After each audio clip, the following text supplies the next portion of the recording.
What's up, ladies and gentlemen? Johnny Mack here. Just wanted to give you a heads up that if you are looking for a community that is open to discussion as far as mentorship, conservation, the wild, becoming a better person, and all of that, there is a group for you on Facebook, and it is called Soul Seekers. Soul Seekers, we are all about making ourselves a better person. We're all about making sure hunting lasts for generations to come and encouraging people to get plugged in. Whether you are someone who has something to give or someone who needs to soak it up like a sponge, this is a community for you, and I strongly encourage you that if you're on Facebook to join Soul Seekers, and if you're not on Facebook, hop on there just for that group. It is only going to be as powerful as we all make it. And so just remember that life happens for you, it doesn't happen to you, and that you can't outgive good.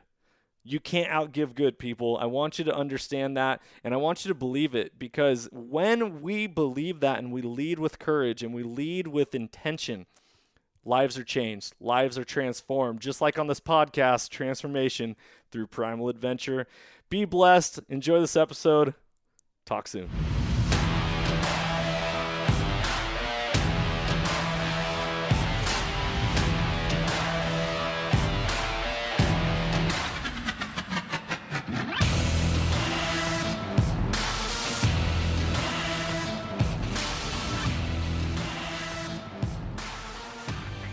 Welcome, ladies and gentlemen, to the Soulful Hunter Podcast. I'm your host, Johnny Mack. Through this podcast, I'm on a mission to transform lives through primal adventure and to spread my mission of mentorship as conservation. This podcast is powered by Washington Backcountry, a resource for all hunters, both new and old. To find out more about Washington Backcountry, go to wabackcountry.com or search for Washington Backcountry on Instagram, Facebook, Twitter, and YouTube. The Soulful Hunter Podcast is also proudly presented by the Crazy Elk Company. Based out of the state of Washington with products made in America, they are providing solutions with gear to problems you didn't even know you had.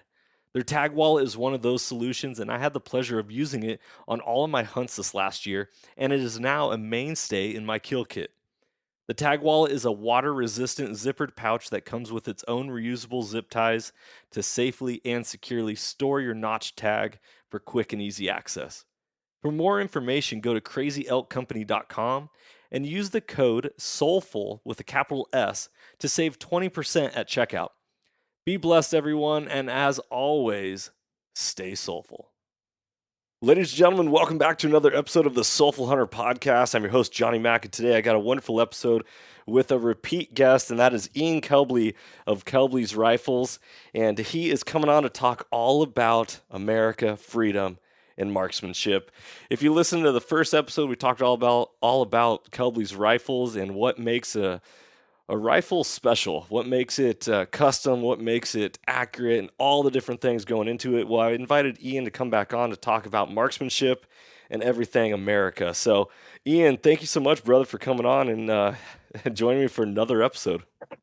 Heck yeah. Well, thanks for having me back, Johnny. It was a blast last time. Expecting it to be a blast this time, man. Hey, when a couple of patriots get together and share some conversation, and you know it's always going to be good, and it's always going to lead to great things. So thank you, brother. How's life back east?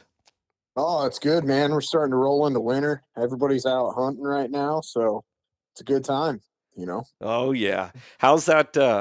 How is that? What is it? The ships that are all stuck off the coast. I'm totally drawn a blank. The supply chain. Oh, dude, how's the supply chain issue affecting you guys where you're at?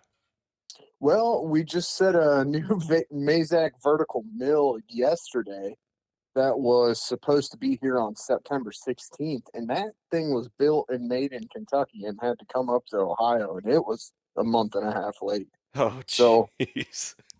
you know, everything's kind of up in the air right now as far as supply chain goes.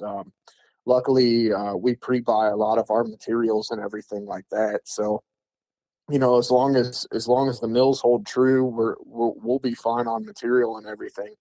But we're definitely starting to see it in you know, secondary suppliers and stuff like people that make the smaller parts that we need for our receivers and everything. You know, a lot of that small stuff will farm out to smaller job shops and stuff like that, and they're starting to feel the the material issues, especially those guys that are doing custom work and stuff, Mm, doing one off or, three, four, five parts. So, it's getting a lot harder for them to find raw material. yeah. I Is heard a little hoopla that just chrome and nickel is only coming out of China right now because they're the only ones that are still mining it currently. So I interesting. don't know how true that is, but anymore, what do you hear that is true? Ain't that the truth? What can you actually believe? And I think that just goes, that really goes to show like it's time for people to get in tune with their own gut and to, they always say as in the education world, trust your gut instinct, right? You go with whatever you think is the correct answer the first time because when you second guess yourself, you typically are wrong when you're marking marking Oh answers on a yeah. test. And so it's like, pe- Well, what's crazy too is, I mean, we just keep selling more and more, whether it be, just rifle actions or we're selling more stocks now and full rifle builds. And we're sitting there going, man, where are people getting ammo for this stuff right now? We definitely expected to see like a steady decline in sales. So we were a little hesitant on getting new machines and stuff, but we had a couple of weeks where it was a little slow, and the last 3, 4 weeks has just been off the charts, man, wow. all over again. So Well, I've been nickel and diming every single chance I can to find my hunting ammo. And I'm like, I 200. was looking for some 300 PRC, found some online the other day for $143 a box. And I was like, yeah, I don't need that bad. It's so funny. It's like, if you open up my gun safe, I have three different 6.5 Creedmoors in there. And Yeah. and a lot of people back when I was, it was a couple years ago, I was looking at rifles and stuff, and they're like, "Well, why don't you mix up your calibers?" And I was like, "Well, because I want to be able to have ammo for all my guns. And if I constantly am buying different calibers, I have to buy a lot of different ammunition to be able to supplement that gun. If not, I'm not going to ever be shooting it." And Yeah. so it's like, whew, I got a different one. Your sand wedge is not just your all-time wedge. You gotta be able to mix it up a little bit. Well, on the whole marksman topic, think about this. The old adage is fear the man with one rifle, you Ooh, know? that I is mean, a great quote. we see people all the time building multiple different calibers. I've shot the same competition caliber since 2012 Yeah. in two different disciplines now, and it makes it really nice because I sit there, if I have anything off with my data, it like throws a red flag in my brain. I'm like, wait, that's off, because I just know the one cartridge really well, so you don't run into the issues of, well, my Kestrel said this, so it must be true. And then you miss. You sit there and you go, that seems really far off. Let's see what I plugged in here wrong. Dude. See, and now you're talking language that some people who are listening to this podcast might not even know what you're talking about. So let's dive into this. Let's dive into this world of marksmanship. So before we even talk about long range in which you might even need a Kestrel, let's go through the basis of what makes a good marksman and what are some tangible takeaways that listeners can start applying today at the range. If they are going to the range, they can be like, okay, I'm going to focus on these three things and go from there. Where's your foundation of shooting at when it comes to accuracy? Man, it's all a little different for everyone, but I think it really starts, like, let's say if you're sighting in a deer rifle off of a bench, it it really comes down to repeatability. Um, am I on the rifle the same way every time? Is my cheek in the same spot so that my eyes positioned behind the scope the exact same way every time?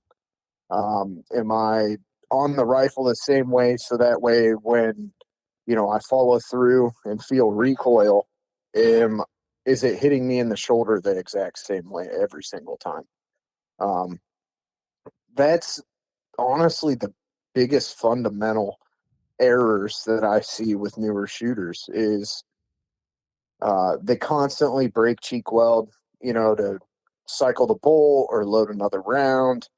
They don't get back on the rifle the same way. They don't find a comfortable position.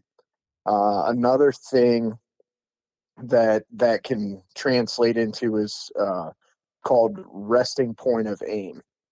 So what resting point of aim would be is when you get behind your rifle and you line up on the target, close your eyes, take a breath, and open your eyes back up, and you look through your optic, and you you keep repeating that over to make sure that you're not moving that rifle by just closing your eyes and taking a breath. And what that allows you to find is your comfortable position behind that rifle. And if you're in a position where you open your eyes back up after closing them and taking a breath and you're way off target, that's not a good position for you to be in because you're not behind the rifle in a comfortable manner that's going to be repeatable for accuracy. Hmm. Other big things for marksmanship is we see a lot of people slap triggers. One of the worst things you can do as like a newer shooter is to go to that hair trigger, is what people call it. Setting the trigger up so light that you don't have a pull on your finger on that trigger. And we see that a lot more in like competition style shooting where light triggers are very popular. And what you'll notice is people actually they slap the trigger with their finger instead of squeezing through Hmm. the trigger shoe, and that's another big thing. So there's a lot of people out there now that run no over travel on triggers and everything like that. And man, old school, accuracy shooting, you want that over travel on the trigger, so that way you can continue squeezing through recoil, and that Interesting. way you're not inducing cant onto the rifle then. Ah, Um, do you shoot archery at all? I shoot, yeah, I mean, I got a Living Saver speed zone, How, old school bow, but still works well for me. dude, a limb saver? That's a state of Washington bow, brother. Way to go. Way to represent the Heck West yeah. Coast. Yeah, man, I ended Yeah. up with it. We were actually working with another guy that was doing a lot of hunting. Gosh, it was almost a decade ago now, and I had sent him some gear, and I got a package back, and it was a daggone whole bow because he got a new one. And he was like, "Here, use this, man." I've been using it ever since. But I just use a daggone simple wrist release, Okay. and it's kind of the same principle. I think I know where you're going with it. If you're not in a comfortable position behind your compound bow, you're going to induce cant onto the bow itself. Mm-hmm. You know. Yeah, and so what I was gonna go with is this. So when I got into archery a couple years ago, my archery shop down in Aberdeen, Washington, Matt Schmitz, awesome dude. He was talking to me about releases because being a gun guy, I was like, oh, dude, I want to have a good release. I want it to be like a trigger on a gun where it's consistent and it's not gonna be a bunch of extra pressure and unneeded travel and all that. He's like, I totally get it. Here's what you want. And he was talking to me about putting my finger on the trigger, and he's like, you can feel how you can kind of pop it a little bit, and it's not moving at all, but so you can really rest your finger on there, and then you're pulling with your shoulder blade, and that finger is naturally coming with you. The point of what I'm saying is that goes with the hair trigger thing, is that people think that they have to just constantly like smack it to let it go, but it's actually nice when you have it not be such a hair trigger so that you can actually feel comfortable and confident behind the gun. And I think it shows up for a lot more repeatability. Would you agree with that? Yeah, 100%. It's the same principle there. You want continued movement. If you're going to move a part of your body in any type of marksmanship, you want that continued movement through that arrow or that projectile when it leaves whatever piece of equipment you're using. You want to be following that same movement so that you have that repeatability. Mm. Yeah, and then the other thing that really was very interesting that I didn't realize. So I missed a shot on a black bear in 2020. It was about a 140-yard shot uphill at like a steep angle, and I was Mm-hmm. kneeling down shooting off a bipod, and I missed, and I was like, I can't believe I missed what I would consider a chip shot for myself. But then I showed my buddy the shot, and he's like, dude, that's a really tough shot.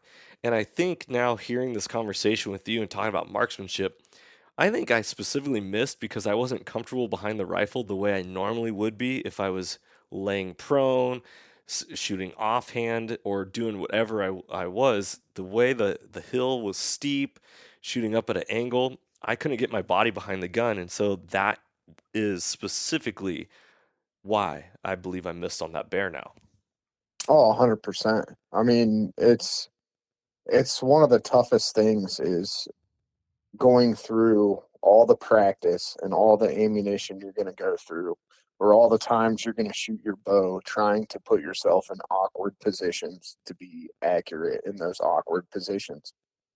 Some of the most simple looking stuff, like what you said, you thought it was just a little chip shot, but to somebody experienced, they're sitting there going, man, if you're a newer shooter or a newer hunter, that's going to be really difficult to make that shot Hmm. because you are uncomfortable.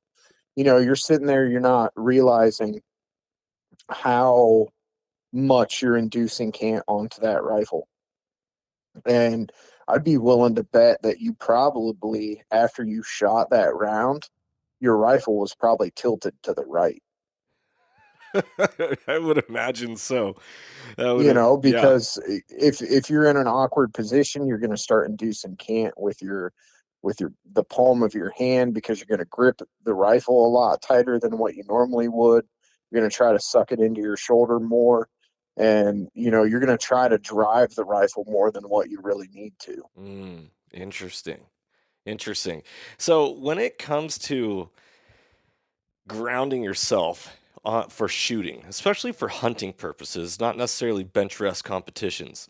When you're sighting in a rifle, do you think it's best to sight it in prone or sitting at a bench behind it? Because I feel like I can never actually shoulder the gun the way I really want to if I'm sitting at a bench at a gun range with a bunch of other people, and it just doesn't feel 100% natural. Do you ever So come across that?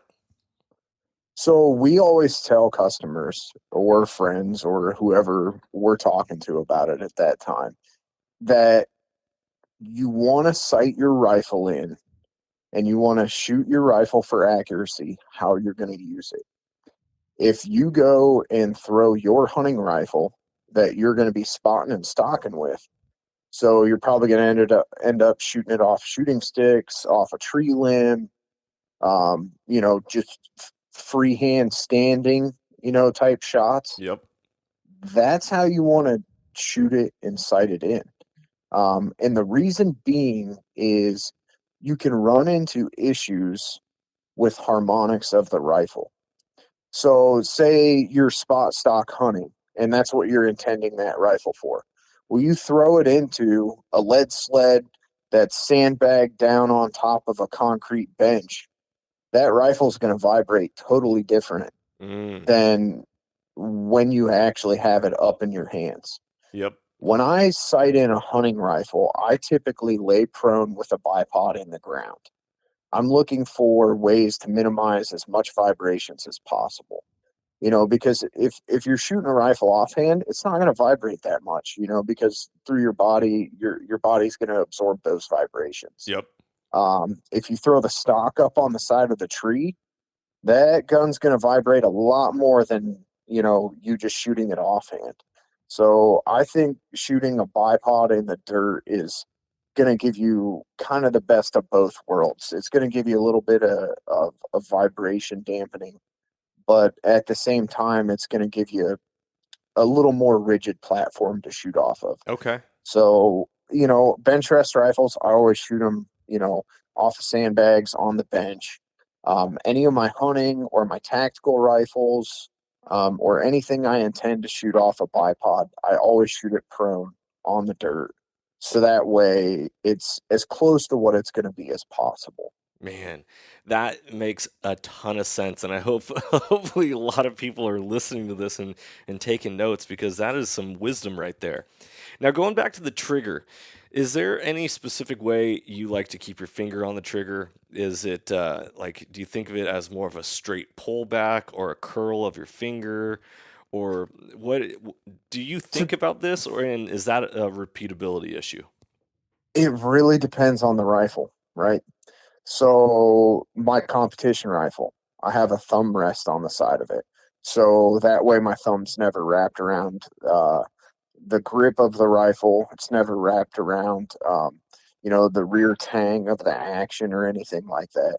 It's always on the right hand side of my rifle, and my hands vertically up and down with my fingers just touching the grip. Yep. Now, with say an 8 pound, 300 Win Mag that I'm out hunting with a more traditional type grip to it. So it's more angled back. Your hands more, um, it's more horizontal than it is vertical, right? Yep. Your finger's gonna come into that trigger a little different. So all I'm looking to do, no matter what type of rifle I'm shooting, I want my finger to pull as straight back as possible and one continuous motion. So, if you have a vertical grip, you know, using a traditional 90-degree type trigger pull can work for you. If you're shooting more of a traditional style hunting rifle, you're going to be reaching for that trigger a little more on a traditional style hunting rifle than you would on a modern day, PRS or even bench rest style rifle. Hmm. Um, so it really depends on the platform that you're using. If you feel like you're reaching all the way to the tip of your finger, you have an issue with length of pull for you. Um, or, the length between the grip and the trigger itself. So I always try to get the center of my pointer finger pad on the center of the trigger shoe. Mm. And if I can get that, I know I'm going to get a good squeeze on the trigger. Okay. If it's too far, like if you're down into the second knuckle or in the crease between, you know, uh, the crease of your first knuckle, you're going to run into issues where you're not going to get a consistent squeeze on that trigger. So, finding a way to make that rifle comfortable and your finger on the trigger feel comfortable is going to be key on that one. Mm. And, if if you're just getting started out, nobody cares what your rifle looks like as long as it does the job. If you got to build the thing up with a little bit of a tape so that way your hand goes a little closer to the trigger, nobody's going to laugh at you for it. I mean, some people may, but as long as it's serving a purpose to make you a better marksman, you can redneck the snot out of your rifle if you need to, Yeah, that is you such an know. interesting concept, is that, yeah, it's a one size fits all. So do shoes fit you the best if they're one size fits all? Or do you want to be a better shooter and have it fit perfectly to you?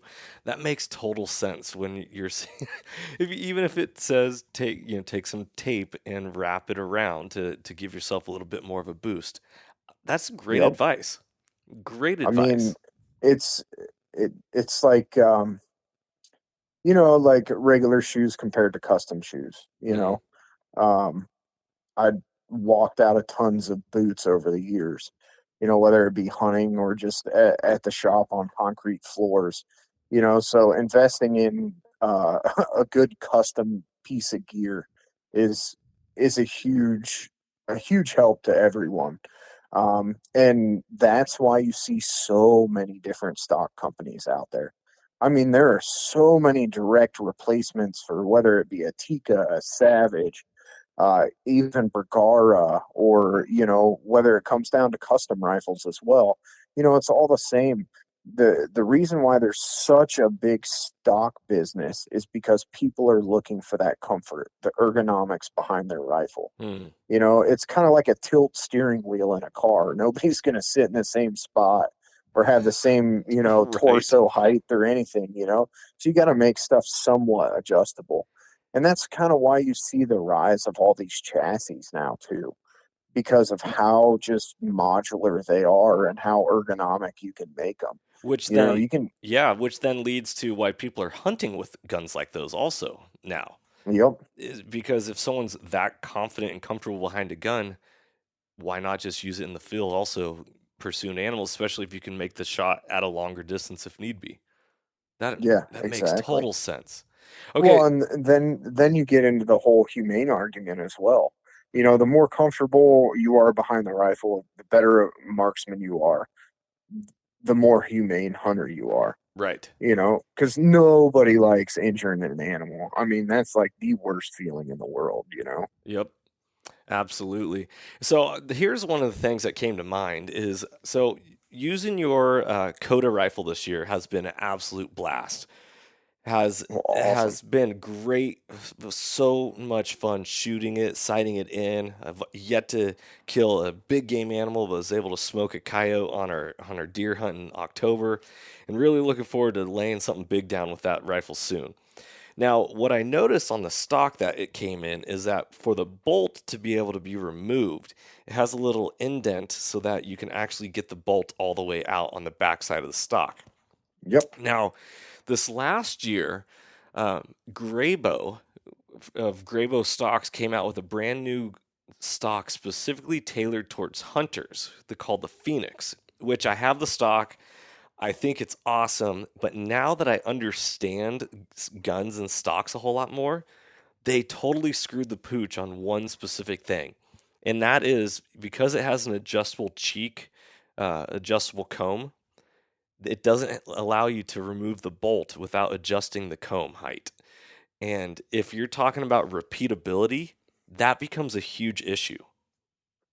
So, what we've seen a lot of people do in a situation like that, right, is they will make a spacer that goes on the cheek riser bar to make it repeatable O- like that, Okay, or they'll make Sharpie lines on it, just some point of reference to put it back in as close to the same spot as possible. gotcha. Now, things you'll notice, like with the new rifle we just released the video on yesterday, yeah, yesterday, was the Nanook MG rifle we just came out with, and that has a folding stock on it for the sole reason, the first reason, let me say, of being able to remove the bolt because it's a long action. Mm, Otherwise, you're going to have to adjust the cheek piece every time. And that's something that myself, as a consumer as well as a builder, I cannot stand, is having to move my cheek piece to remove the bolt.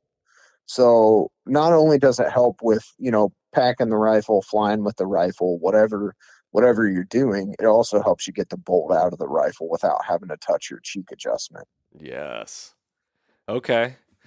Man, you're holding it down, brother. I didn't even think about putting like marks on my risers to be like, okay, this is where I have it at every single time. Dude, maybe Oh man, I put them on my scopes too. Like when I first set up a rifle, if it's a high recoiling rifle, whether it be a Magnum or just a big bore rifle, and I mount a new scope on it, I actually put Sharpie marks on the scope right at the front edge of the rings, um, into the recoil. So that way, if my scope's sliding, I can actually tell if it's sliding because my marks will disappear into the rings. interesting. Yeah. How often do So, you get scopes that slide?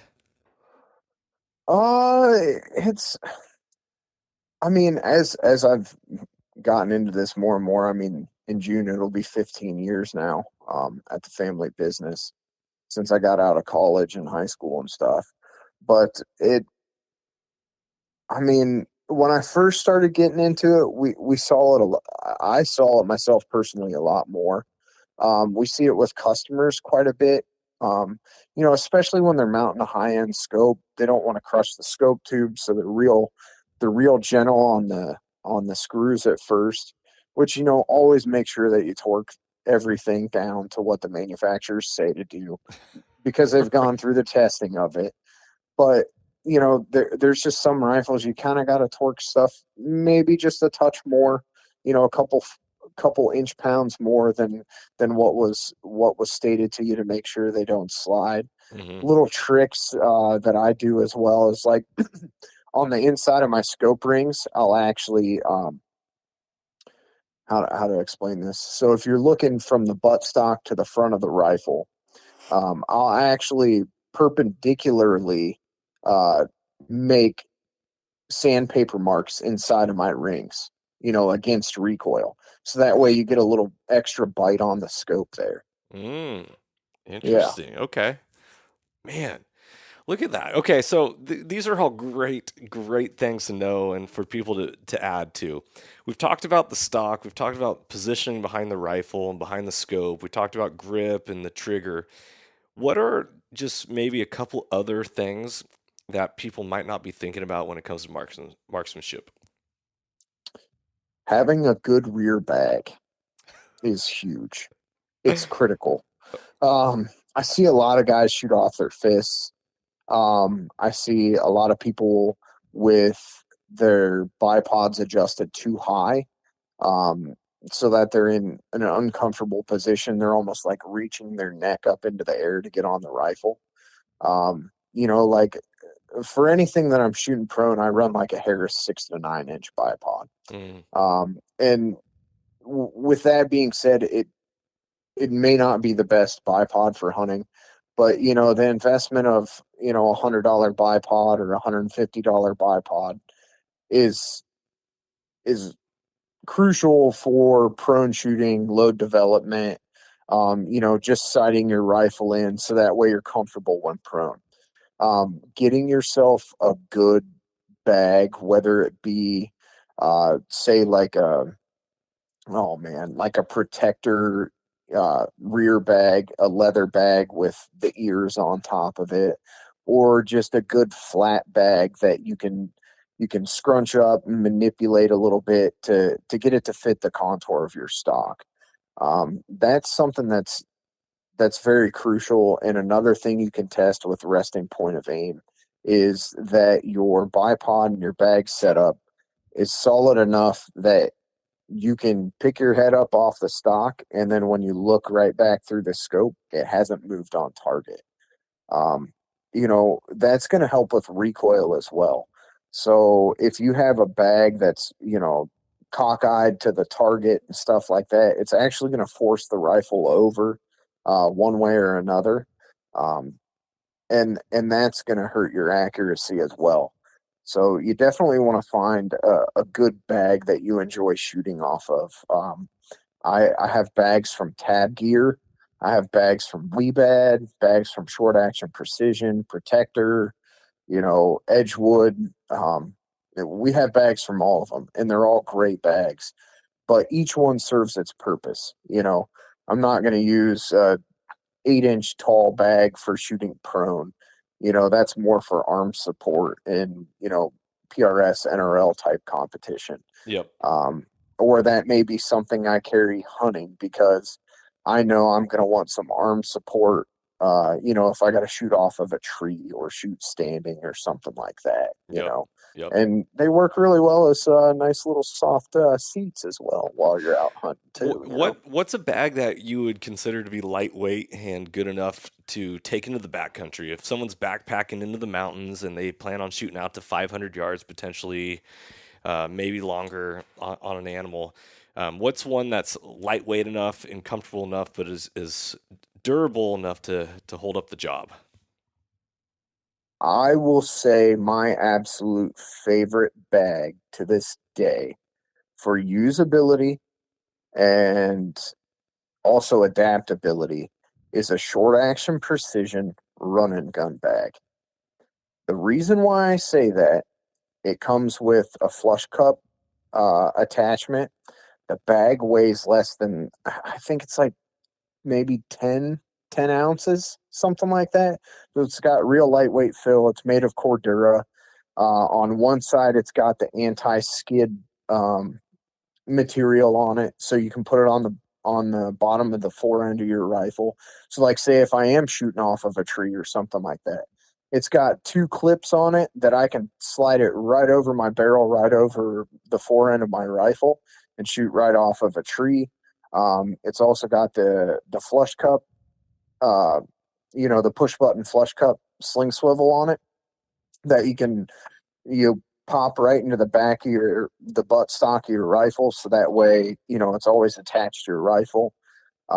It's like, I think it's like 3 or 4 inches tall and maybe like 6 or 8 inches wide.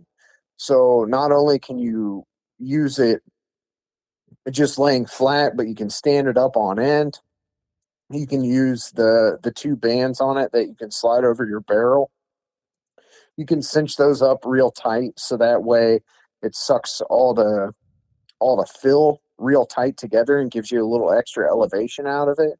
I mean, that bag is like my favorite bag of all times. I use it all the time. I Okay. mean, I use it so much that I probably got to send it back to him to have the fill replaced in it. I'm gonna have to take a look into this bag because that sounds like something I need to actually add to my collection and get more practice with. I do want to say it was really interesting hearing you talk about a 6x9 Harris bipod for shooting prone, which that is like ultimate simple prone bipod. However, those of you listeners who hunt the mountains, a 6x9 is going to be too short for you to get good angles uphill and Yes. downhill. And so a 9 to 13 is like ideal for that. I don't have a 9 to 13, so I carry a 13 to 24 on my gun, which is, I don't ever use the second legs. I usually just keep it right on the 13.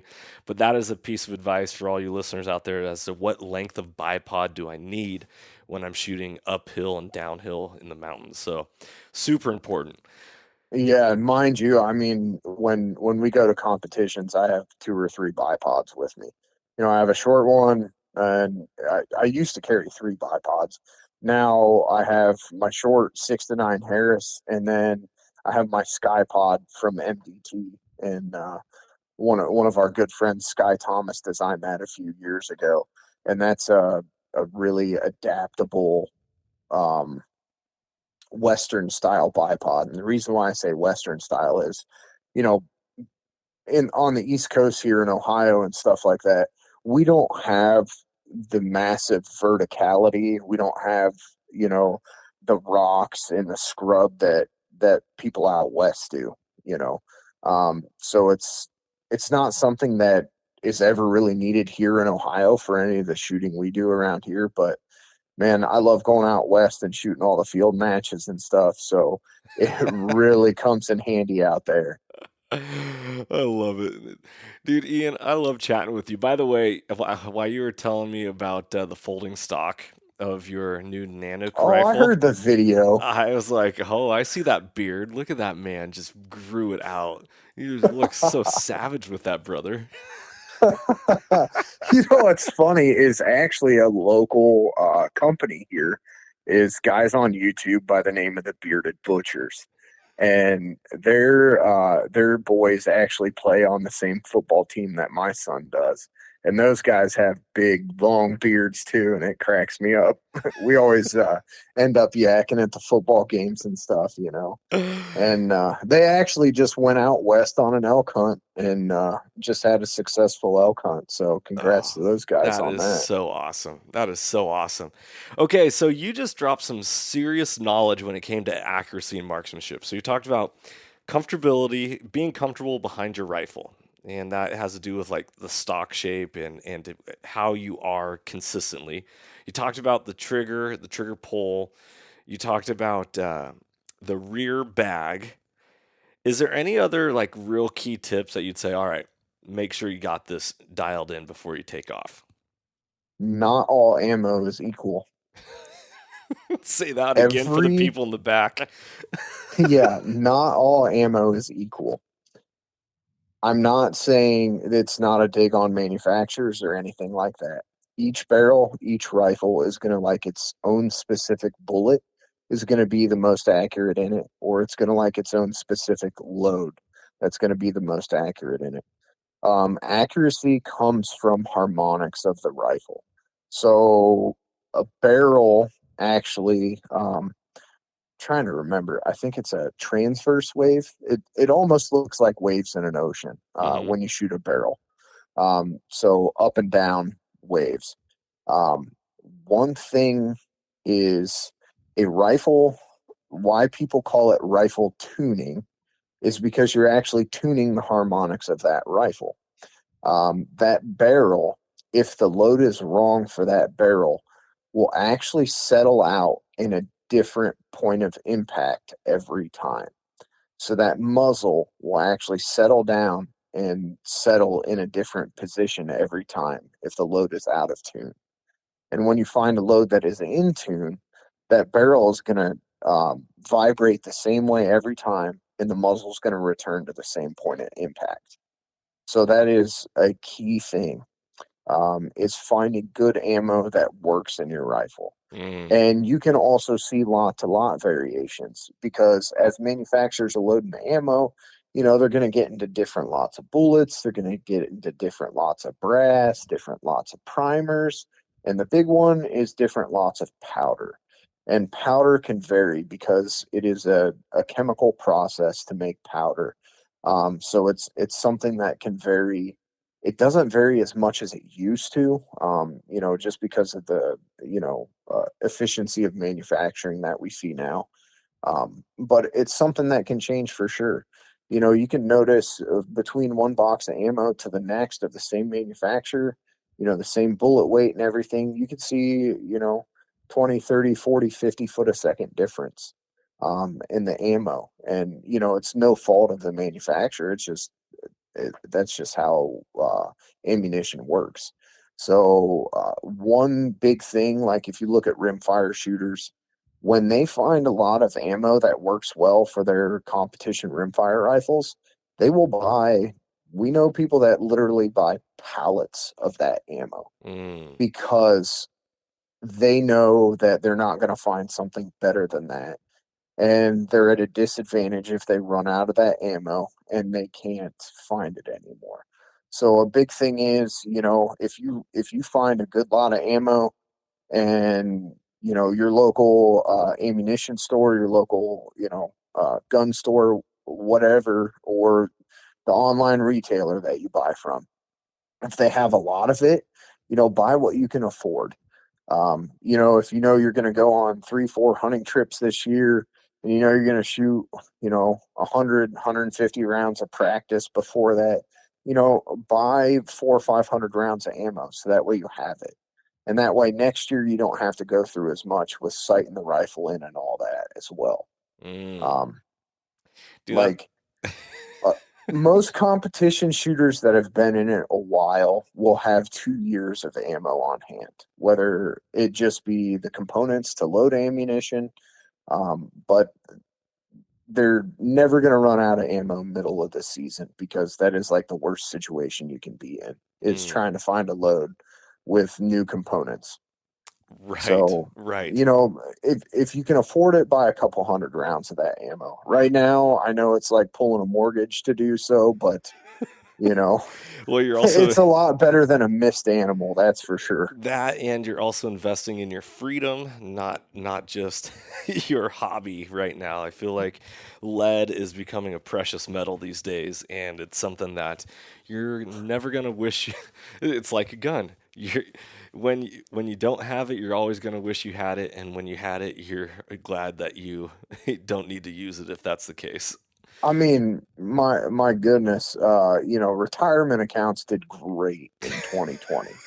Let's not lie, but primer stock, man, if you had stock of primers, you're like sitting, what the heck is it now? Like 8 or 10 fold on your money on Wow. primers. I mean, we just got back from recently from a dealer distributor show, and we were talking to some ammunition companies. And their distributor pricing on ammo is like what we saw like 2 years ago as like retail price. Oh You no. know, so it's scary because you start looking at ammo, and you start talking to these companies and they're like, we could not take an order for the next year or two and not even bat an eye at it because we have so much back ordered. Mm, So it's tough for them, just because finding components and stuff like that's very difficult right now. dude, that's brutal. Well, brother, listen, we could keep this going on forever, and I think I actually already have some follow-up questions for you. Like next episode, I want to get into like what is a ladder test and why is that so important for the harmonics of a barrel and all that. But I feel like just for the sake of keeping this wrapped up, we do such a great job on these episodes that you and I could, if we recorded in person, I'm sure this episode would go like 3 hours long. That's short. Right. Bro, thank you so much. Everybody, go check out Kelbly Rifles. You can go to kelblyrifles.com. I believe. Nope, It's Kelbly.com. Kelbly.com. Dude, blow it up right there. And if you guys really want to get your hands on a really nice rifle, go buy one of theirs. But also, December 11th, Ian was so kind and gracious enough to donate one of his custom actions up to $1,500 in value, and you can come win that by supporting the first responders here in the state of Washington by uh, by auctioning. We're going to do that. That's going to be a silent auction item. Is that whoever wants to bid on that can walk away with that certificate that night. And Ian, do you want to talk a little bit about what type of actions they could actually get if they want to go bid on this?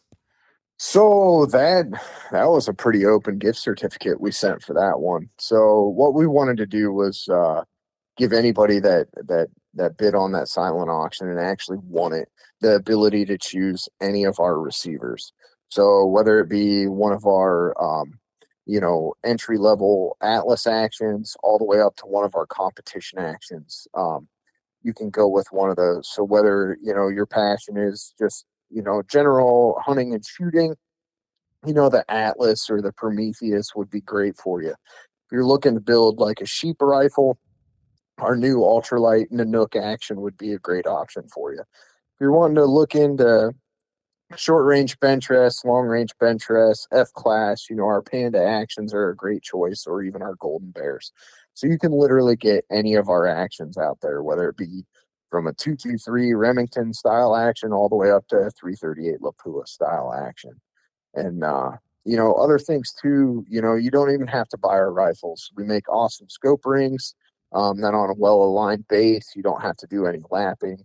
We make self-timing muzzle brakes all the way from a 750 diameter up to inch 250 diameter. And all of our accessories, whether it be our scope rings, our muzzle brakes, things like that, are all very affordable. Um, you know, Less than $200 for that type of stuff. Our muzzle brakes are like $100 each. So, definitely something that, if you just have a standard factory rifle that you just want to throw some uh, better equipment on, then we have those options for you as well. Man, on your website, I'm looking at that Nanook action. Woo, hot dog. That sucker is so wheat looking. Well, what I was going to say about that Nanook MG rifle, what's funny about accuracy. So on that rifle weighs 7 pounds, 14 and a half ounces, right? Mm-hmm. And I had a March scope on top of it. So that thing's like 24 ounces. So, I mean, we're sitting like under 10 pounds on a 300 PRC, right? Yeah. I'm literally sitting there watching my heartbeat move my reticle at 100 yards. So that was something where I had to shoot with like a leather dual ear bag. I put my big heavy bipod on it for testing loads just because the rifle's so light for being able to go in and out of areas that it was like, holy cow, I can see my heartbeat moving the reticle here. So I'm going to need to tame this down a little bit somehow, you know? So that's another thing too. If you're new in this, add a little weight to your rifle. It definitely helps out with getting your fundamentals dialed in as well. Beautiful, beautiful. Ian, it is always a pleasure, brother. Thank you so much for joining for another episode, and I can't wait to continue this on. And once again, I can't wait to get you out here to hunt here in the state of Washington or out west somewhere, wherever that may be, brother. But thank you so much, man. This is a great episode, and I can't wait for everyone to listen to it. Everybody, go check out kelblyrifles.com. Go check out all their actions, all their rifles that you can go with. Don't forget to come to our December 11th event, and you are going to have a great time as we build community, support our local first responders, and at the same time, build that community of mentorship as conservation. I'm Johnny Mack. Thanks for tuning in to this episode. Freedom on, everybody, and stay soulful. If you enjoyed today's podcast, I'd love it if you could go ahead and give this a rating as well as subscribe. Also, you can check us out on Instagram under the Soulful Hunter Podcast. Make sure to tag us in pictures and posts and use the hashtag Soulful Hunter. To find out more about the Soulful Hunter Podcast, go to soulfulhunter.com and be sure to follow the podcast as we are going to be bringing you a lot of great information, insight, and changing lives through primal adventure. I look forward to connecting with you on the next episode. Stay tuned and stay soulful.